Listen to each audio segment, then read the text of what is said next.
was taking horse medication, which is that to say that and to repeat that over and over again is such a clear indication that they conspired. It's such a, because it's uniform. It's horse dewormer, uniform. A medication that's used far more often on human beings. It's been prescribed for billions. Yeah, it's insane.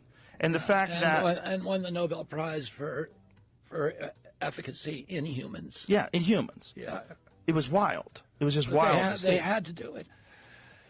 They had to discredit ivermectin because, because there's a federal law. The federal law, the emergency use authorization statute says that you cannot issue an emergency use authorization to a vaccine if there is an existing medication that has been approved for any purpose that is demonstrated effective against the target illness. So they had to destroy ivermectin and hydroxychloroquine and discredit it, and they had to tell everybody it's not effective, because if they had acknowledged that it's effective in anybody, the whole $200 billion vaccine enterprise would have collapsed.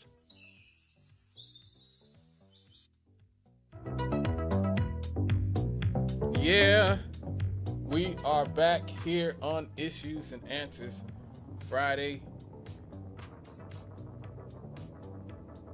It is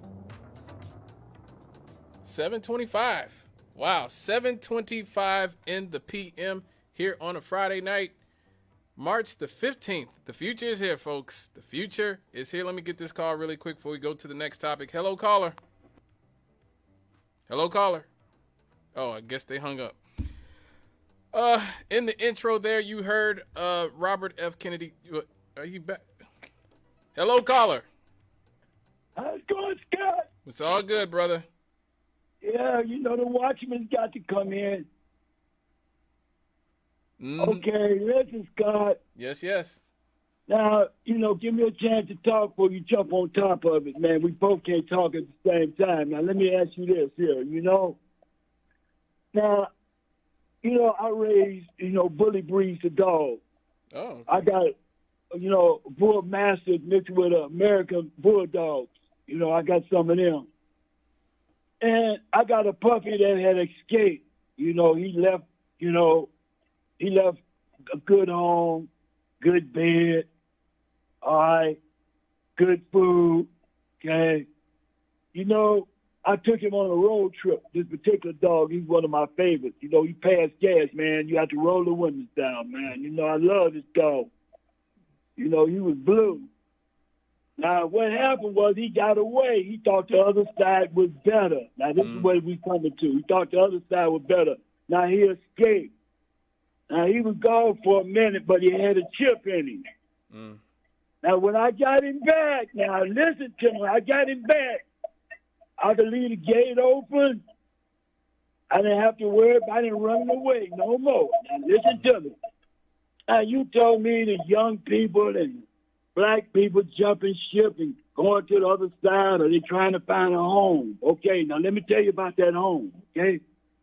Now, a lot of them is the same ones you be riding behind and a baby diaper come out. Now, these young people, ain't no old people throwing no diapers out unless they're other kind of diapers, okay? But these are young baby diapers. They throwing out McDonald's bags, KFC, all kind of alcohol bottles, and things of that sort. And you get up in the morning, you find a hotel down the street from your house. So you know what you find. If you find a hotel, you find everything but a tip. But listen to this. Now, here we go. Now, the other side is talking about cutting off grandma check. Now, they say he wasn't, but once they get in, that's what they're going to do. They're going to scale it down. Now, when you go by grandma's house and need some gas money and you juice her for that $100 a month, you know how they go by there, get a grandma. Sad story. I had one grandma, she went to the bank and drew out $15,000 because she got a scam call that they had her grandson. She went and got $15,000 out the bank for the grandson. Now, the grandparents, they're going to scale their check down. The parents, they're going to be, living from paycheck to paycheck or whatever kind of money they getting in. So the young people is going to have to do like the hippies did back in the day. You all going to have to get some type of commune, because you won't be able to live with nobody, because they're going to be checking. They're going to say they can't live up in here. Now tell me this right here. Now you say that Lyndon Baines Johnson was the best president. Now hold it right there. John F. Kennedy was the best president that God had ever created. Tell you why. Hold on. Affirmative action. He instigated that. Now Lyndon Baines Johnson, his crew came in, his cabinet came in and scooped up all those ideas. If he hadn't got assassinated, then what Lyndon Baines Johnson did, he would have did it twice as better, okay? So when you try to say that what you don't know nothing about Lyndon Baines Johnson, the other guy, he said what he said. Everybody always try to give out civic lessons. Now I'm the dumbest in the what you say, the dullest knife in the drawer. Okay, I got a dunce hat on sitting in the corner, but I don't come out because I'm not getting not 100 bands a year to be a professor. Okay, but I can tell you what I think is the truth. Now you can say what you want to say about who you think is the best president and who ain't the best president, who throwing out all this garbage. Now, they could put cameras up to catch the dumpers. They could easily do that. But you can't catch the people that's throwing out alcohol bottles, baby diapers, condoms, Kotexes, and tampons, and trash in the street with all that kind of filth each and every day. When these decent people wake up, they have to wake up to that kind of garbage on the street. Now, old people ain't throwing no gym shoes over these phone wires, right? Now, that's the mark. What do those wires, when they throw those gym shoes over those wires, what do that symbolize? Do you know? Let me know. Okay, when they throw, most of the time when that goes over the wires, okay, you don't know what that means. Now, some people think, just like they thought the sagging pants came from the prison. I don't know where they got that from. That symbolized whatever, some kind of fairy or something. I don't know about that, sugar in the shorts. I don't know about all that. But what I can tell you is when they throw them gym shoes over the wire, most of the time you go to that neighborhood, that means what? There's a spot there. Now, you know what a spot is, all right? So that's what that means. That don't mean somebody done died most of the time. That means that marks a trail into a spot, okay? So, you always have a good show, son, but sometimes your show has some holes in it. You're a brilliant young man, but you're going down the wrong trail. You can't fry snowballs, okay? You vote for what Mr. West is running for president, yes. Okay? If you vote for him, it's like frying snowballs, okay? So it's up to you. If that's what you want to do, then you do that. But tell the young people, you start right now building a commune so everybody can go there. Because if they cut off grandma's check, they ain't going to be able to go by there and get no gas money. And they ain't going to be able to go by there and get some Hennessy money or, go by there and get some blunt money. They won't be able to go by there and get that blunt money. All right, thank you, man. Right. You're a brilliant young man. It's all good. Well, Joe Biden's been trying to cut Social Security for 40 years. When Paul Ryan said he wanted to cut Social Security a decade ago, Joe Biden himself said, yeah, that's like what we're going to have to do. We're going to have to cut Social Security. Pretty much everything evil that y'all blame Republicans for, Joe Biden was a part of or supported in some capacity. So that's just, it is what it is. I think a big problem is that you guys listen to the corporate media and the rhetoric of some of these politicians as opposed to looking at what they do. And that's one of the reasons that, once again, people are mad that you have TikTok around and you have Twitter and Facebook and other entities that allow people to put the voting records of politicians out there and hold people accountable without the corporate mainstream media, who has an agenda covering it up for them. But before we got sidetracked with Robinette, Mr. Robinette Biden, I started the segment in the intro with Robert F. Kennedy Jr. on Joe Rogan's podcast, and they were talking about ivermectin. Now, since 2020, 2021, this drug has been considered everything from horse paste and, horse dewormer to being a miracle drug. Obviously, the truth is somewhere in the middle. It was created by Satoshi Omura and William Coleman. They actually won a Nobel Prize in medicine for treating river blindness in Africa with ivermectin. And so it is not horse dewormer, Like Joe Rogan said, I'm rich enough, I can afford the human kind of ivermectin. But anyway, a new study just recently came out that found that people who, this is from our friend Zachary Steiber, we found out that people who tested positive for COVID-19 and took ivermectin as a treatment recovered faster than the comparison group. So many people were saying, oh my God, ivermectin's horse dewormer.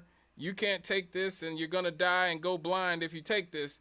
Actually, in the UK, they found in this study that the self-reported recovery was a median of 2 days faster among the ivermectin recipients, according to their study. The quicker recovery period was statistically significant. People who received ivermectin were also less likely to be hospitalized, die, with 1% of the ivermectin recipients being hospitalized or dying versus 4% of the comparison group, which received typical care, which in the UK is largely focused on managing symptoms. Ivermectin recipients also enjoyed a reduction of severe symptoms and sustained recovery, according to the study, which was published in the Journal of Infection. So you can check that out in the Journal of Infection on February 29th. The study covered an open-label trial that involved 2,157 ivermectin recipients and 3,000 who received typical care between June of 2021 and June and July of 2021 and July of 2022. The participants were randomized and reported symptoms and their recovery. Now, the authors from the University of Oxford are downplaying the positive findings because the hazard ratio of 1.14 was lower than what authors pre-specified as a meaningful ratio, or 1.2. Hazard ratios are the way that they determine whether a treatment is beneficial. The authors also focused on the lack of differences in the number of days participants felt sick in the previous 2 weeks, impact on work, and likelihood of using the healthcare system at 3, 6, and 12 months after the treatment. Now, funding from this research came from the government of the United Kingdom. The conflicts of interest included one researcher who received grants from AstraZeneca, who actually makes the vaccine that they take over there in England, and other authors received grants from the University of Oxford itself. The trial, known as Principle, was touted by investigators as the world's largest clinical trial of possible COVID-19 treatments for recovery at home and in other non-hospital segments. Ivermectin is readily available globally and has been in wide use for many other infectious conditions, so it is a well-known medicine. Not horse dewormer. Not horse dewormer. And because of the early promising results in some studies, it is already being widely used to treat COVID-19 in several countries. Now, doctors are weighing in. Dr. Pierre Corey, who is an American physician who is not involved in the trial, said that the authors wrongly downplayed how ivermectin improved recovery from COVID-19. He said Principle was a profoundly positive study that instead analyzed and written up as a negative one. Dr. Corey, who has long promoted ivermectin as a COVID-19 treatment, wrote in his essay. He also accused the authors of undertaking statistical chicanery by coming up with a pre-specified hazard ratio, noting that no such level was used in other parts of the principal trial. He said a hazard ratio does not need to be a pre-specified level. If the HR is greater than 1.0, it is statistically significant. It is a robust finding. So this is what Dr. Corey had to say about it. This is what's called a forest plot. This shows 43 effective medicines in COVID. I've circled the only ones that were approved for use in the United States. And actually, the circles are off, but if you look, you probably can't see it, but if you look at the costs, the only things approved in the United States all cost in the many hundreds, if not thousands of dollars. Every $1, $2, $5 medicine was completely ignored and never would reach regulatory approval. Further, when they did not get the result they wanted, in several instances they were forced to change the original endpoint, a supposed never event in research science. And despite these manipulations, each of these studies' publications launched massive negative PR campaigns and recommendations from health agencies against the use of these inexpensive, safe, repurposed drugs. Last slide. If you look, this is just a little summary of the evidence base as we sit here today. As of today, there have been 420 controlled trials studying hydroxychloroquine in COVID. That includes over 500,000 patients. With ivermectin, there have been 100 controlled trials with over 125,000 patients. And summary analyses of these evidence bases all show large magnitude, statistically significant benefits in all important outcomes. Yet, in this country, ivermectin is considered an ineffective horse dewormer, and hydroxychloroquine the drug of fringe, quack, right-wing anti-vaxxers. And so there you have it, folks. Again, I don't recommend any medications to anybody because I ain't a doctor. I can't do that. But all I can do with pretty much every segment I've ever done on this show, since this show started, was tell you that the media is lying to you.